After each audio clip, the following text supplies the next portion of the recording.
Pernahkah kalian menggunakan gadget kalian untuk mencari sebuah lokasi di permukaan bumi yang sama sekali tidak kalian ketahui?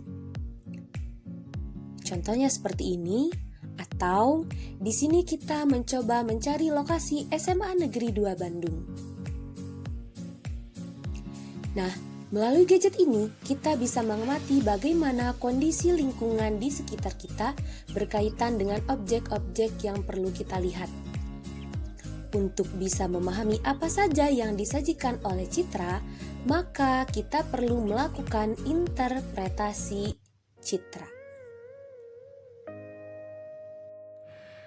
Interpretasi citra merupakan sebuah kegiatan dalam mengkaji foto atau citra dengan maksud untuk mengenali objek dan gejala serta menilai arti pentingnya objek dan gejala tersebut, di mana dalam menginterpretasi terdapat beberapa unsur yaitu bentuk, ukuran, rona dan warna, tekstur, bayangan, pola, situs, dan asosiasi.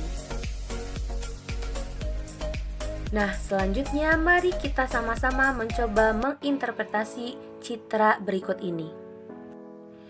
Dari unsur yang pertama, bentuk. Melalui bentuk kita bisa membedakan biasanya karena bentuk sangat jelas dari penglihatan kita. Misalkan bentuk gedung ini. Dia berbentuk persegi panjang dan kira-kira kita bisa mengartikan itu merupakan sebuah pabrik. Atau biasanya sekolah bisa berbentuk L, berbentuk U, atau berbentuk H. Selanjutnya dengan unsur kedua yaitu ukuran. Ukuran biasanya berhubungan dengan skala atau secara jelas kita bisa membedakan melalui ukuran objek-objek yang ada di depan kita. Perbandingan antara objek yang besar dengan objek yang kecil. Kita bisa membedakan bangunan yang besar bisa diartikan sebagai sebuah gedung atau sebuah pabrik, berbeda dengan objek yang kecil seperti ini. Dia bisa jadi sebuah rumah atau pemukiman.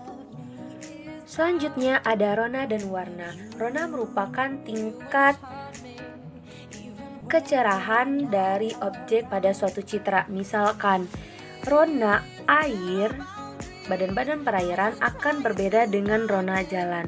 Karena rona air akan lebih gelap dibanding dengan jalan. Jalan akan memantulkan cahaya sedangkan air akan menyerap cahaya sehingga ronanya akan lebih gelap. Selanjutnya ada tekstur. Tekstur berupa kasar atau halusnya sebuah objek yang kita lihat pada citra. Misalkan, untuk halus, di bagian sini kita melihat objek yang lebih halus dibandingkan dengan di sebelah sini. Nah, pada bagian sini terlihat lebih halus, kita bisa artikan sebagai semak atau daerah lahan kosong yang hanya ditumbuhi oleh rumput. Kita juga bisa bedakan di daerah sini yang terlihat seperti banyak pepohonan sehingga teksturnya lebih kasar. Selanjutnya ada bayangan.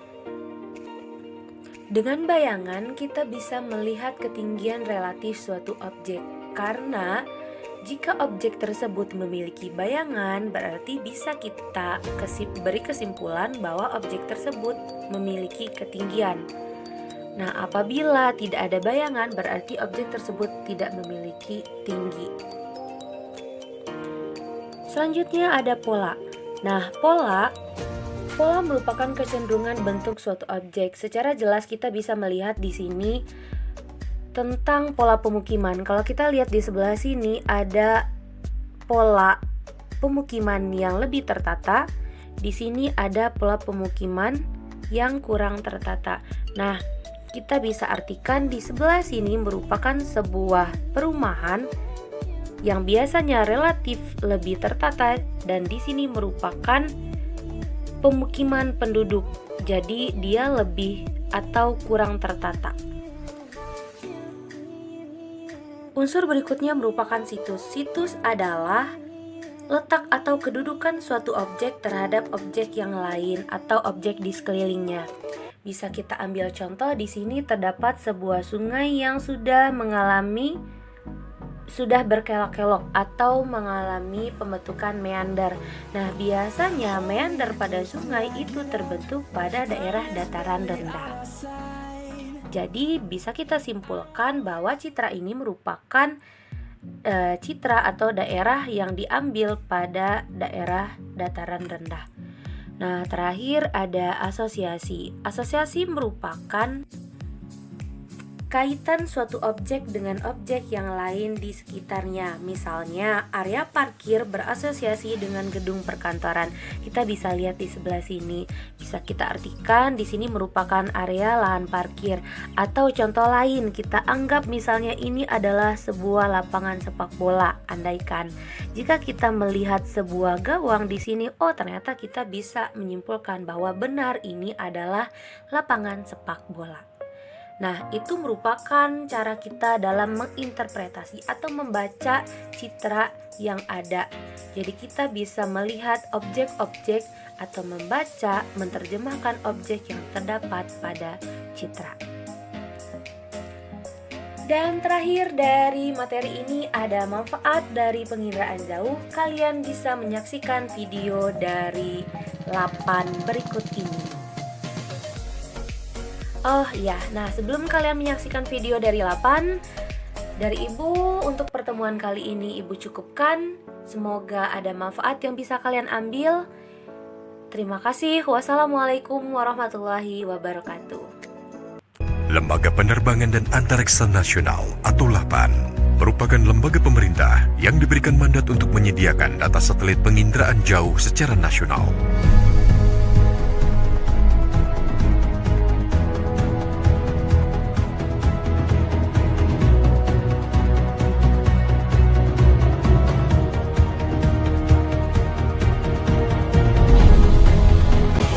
Data satelit penginderaan jauh yang disediakan oleh LAPAN untuk kebutuhan nasional meliputi data satelit penginderaan jauh resolusi rendah,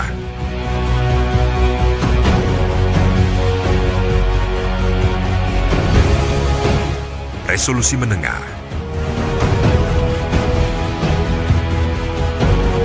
resolusi tinggi dan resolusi sangat tinggi.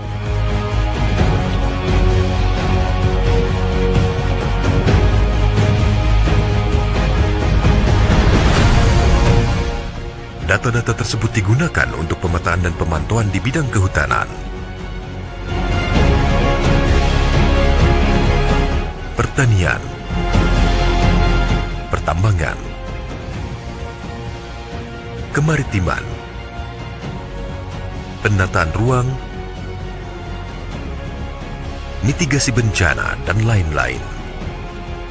Data satelit penginderaan jauh resolusi sangat tinggi dibutuhkan terutama untuk mendukung pemetaan desa, pemetaan kawasan ekonomi khusus, kawasan industri prioritas, serta penyusunan peta rencana detail tata ruang.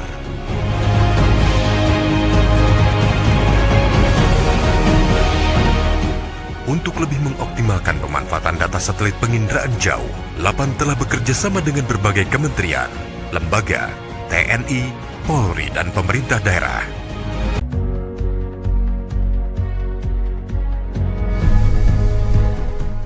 SPBP dibangun menggunakan data satelit penginderaan jauh yang diterima LAPAN, serta pemantauan informasi yang dihasilkannya, antara lain Mosaik Data Landsat 8, Mosaik Data Spot 6 dan 7, Kawasan Ekonomi Khusus, Kawasan Perkotaan,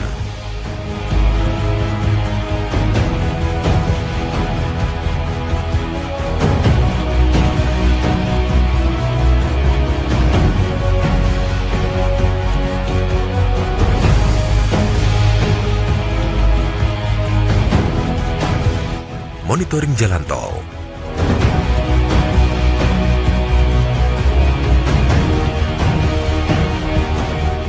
pemetaan perkebunan sawit,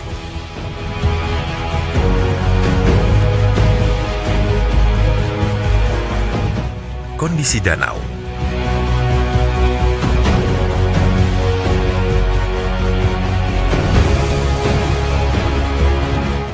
terumbu karang,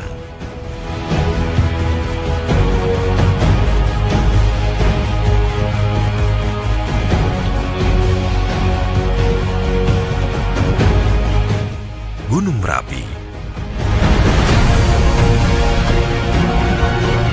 Pulau kecil terluar. Savana.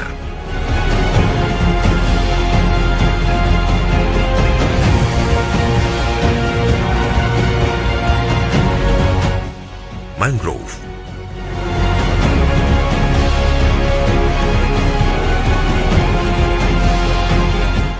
Pertambangan emas.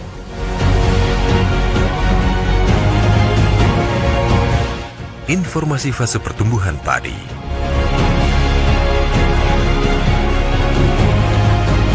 Informasi zona potensi penangkapan ikan.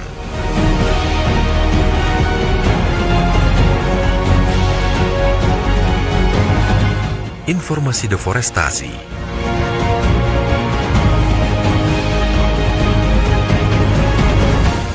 Dan informasi titik api.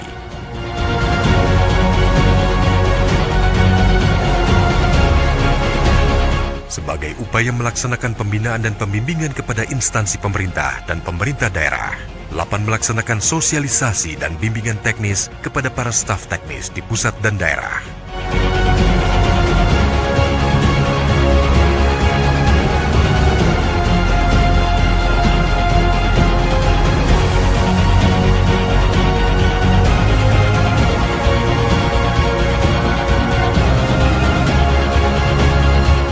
LAPAN senantiasa bekerja untuk kemajuan pembangunan nasional.